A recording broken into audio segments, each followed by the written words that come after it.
सौतेली है सगी मत बन। कैसी होगी? एक सौतेली माँ कभी सगी माँ नहीं बन सकती। मेरी एक दोस्त है सुनीता, सुनीता नाम है उसका, और उनकी भी बेटी आपकी बेटी की उम्र की है। कुछ साल पहले सुनीता के हस्बैंड का एक कार एक्सीडेंट में देहांत हो गया था। सुनीता काफी सालों से अपनी बेटी को अकेले पाल रही है।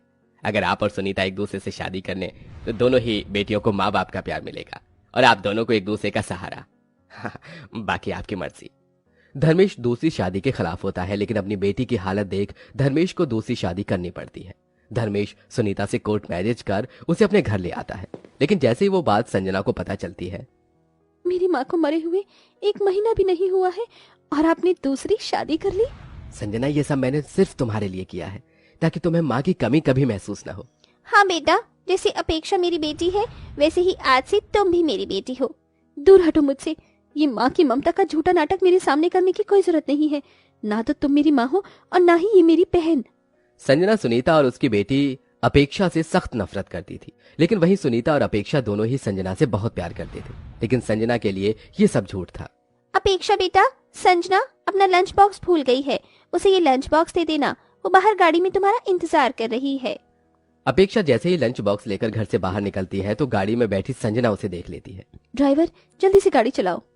लेकिन अपेक्षा बेबी। मैंने कहा ना, तुमने सुना नहीं?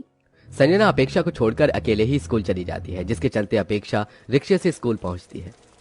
दीदी, आप अपना लंच बॉक्स स्कूल में ही भूल आई थी, ये लीजिए। संजना, ये लड़की तुम्हें दीदी क्यों कह रही है?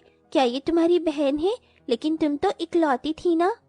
मैंने सुना है ये तुम्हारी स्टेप सिस्टर है। वाओ, 2 सौतेली बहनें एक ही क्लास में पढ़ती हैं। अगर एक दिन में लंच नहीं करती तो मर नहीं जाती। क्या जरूरत है मेरा लंच लेकर आने की? तुम्हारी वजह से मेरा कितना मजाक बन रहा है।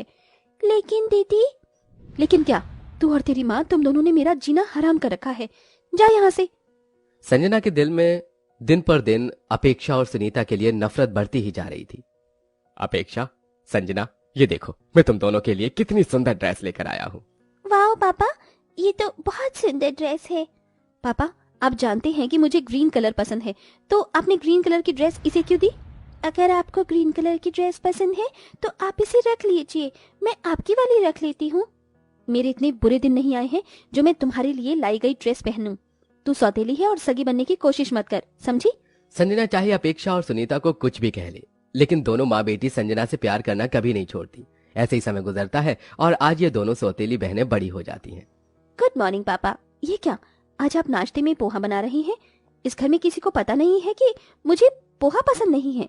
संजना बेटा, ये पोहा तो मैंने अपेक्षा के लिए बनाया है। तेरे लिए तो मैंने तेरी पसंद का व्हाइट सॉस पास्ता बनाया है। क्या आज का नाश्ता तुमने अपने हाथों से बनाया है? घर की नौकरानी क्या मर गई है? उसकी तबीयत खराब थी, आज वो आई नहीं। तुम्हारे हाथ का खाना खाने से अच्छा है कि मैं भी जहर खा लूं। संजना, ये क्या तमीज है अपनी माँ से बात करने की? पापा भूलो मत, ये मेरी नहीं इसकी माँ है। मेरी माँ को मरे हुए कई साल बीत चुके हैं, समझे आप?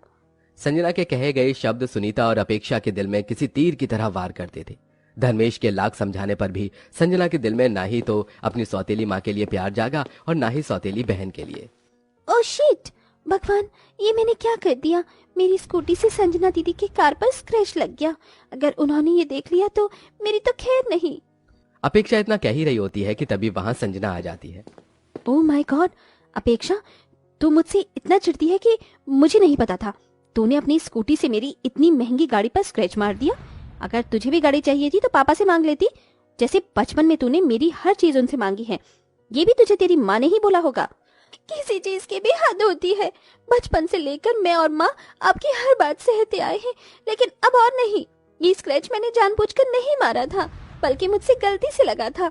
और मैंने पापा से कभी भी कोई चीज नहीं मांगी, बल्कि उन्होंने मुझे हर चीज खुद ला कर दी है।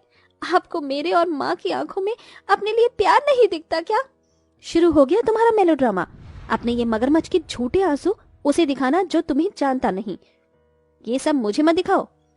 अपेक्षा और सुनीता दोनों हिम्मत हार चुकी थी। उनकी लाख कोशिशों के बाद भी संजना उनसे सख्त खिलाफ थी। इसलिए धर्मेश अब एक बहुत बड़ा कदम उठाता है। क्या आप 100% श्योर हैं?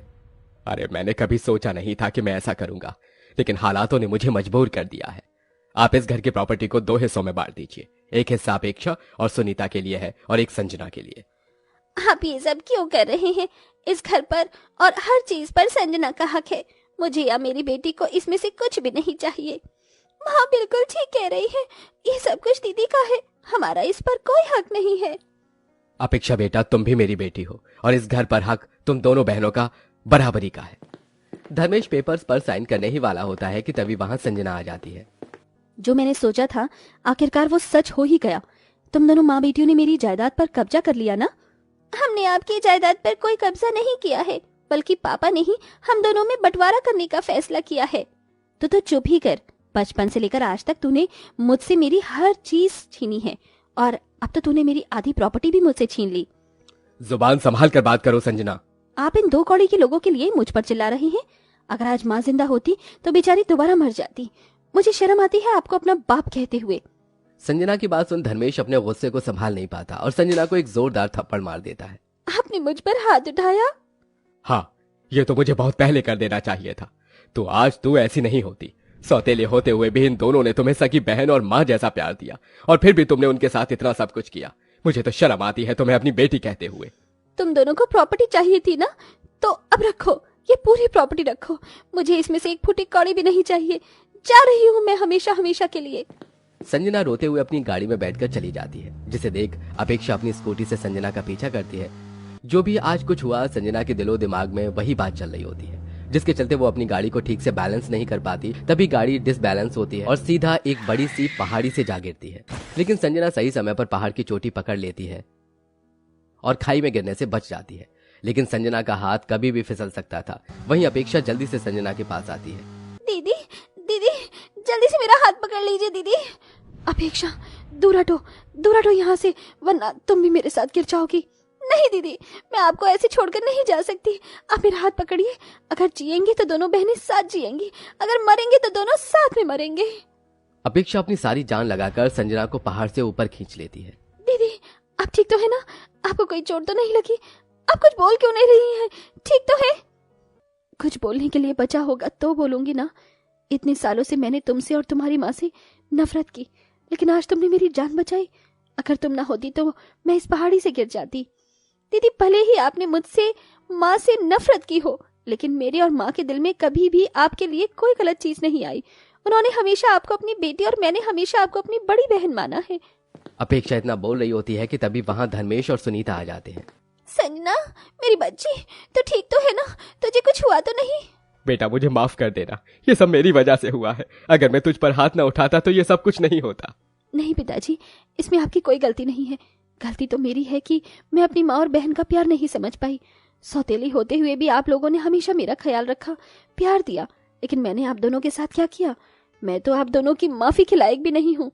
बेटिया तू तो हमेशा से ही मेरी बेटी है ना, ऐसा ना बोल। भला एक माँ क्या कभी अपनी औलाद से नाराज हो सकती है? हाँ दीदी, माँ बिल्कुल ठीक कह रही हैं। हमारे दिल में आज भी आपके लिए उतना ही प्यार है जितना पहले था।